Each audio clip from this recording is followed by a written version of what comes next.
Minister with responsibility for the telecommunications sector, Brigadier Mark Phillips, retired, has said that the Telecommunications Act of 2016, as well as the Public Utilities Commission Act of 2016, have taken full effect, which now puts Guyana on par with many countries around the world as it relates to telecommunications and bringing an end to the monopoly in that sector.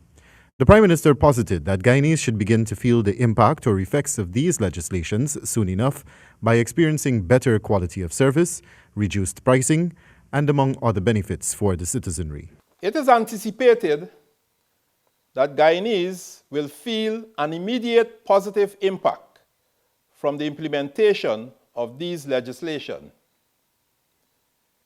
which create a modern and competitive environment for telecommunications, and which will immediately result in greater choices, better quality of service, and lower prices for consumers.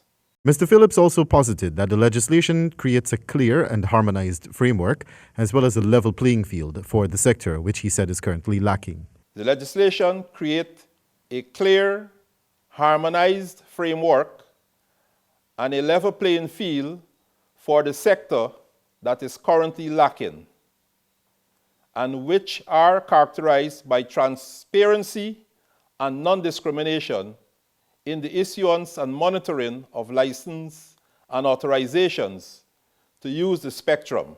The Prime Minister further reminded that the legislation was laid in the 9th Parliament in 2011 and then again in the 10th Parliament in 2012 after extensive consultations with both public and private operators, after which it was enacted in 2016 by the coalition government under then Minister Cathy Hughes, who was responsible for the sector in the country at that time. It spent considerable time before a select committee chaired by Carl Greenidge and included former Prime Minister Samuel Hines and then Minister Mohammed Irfan Ali.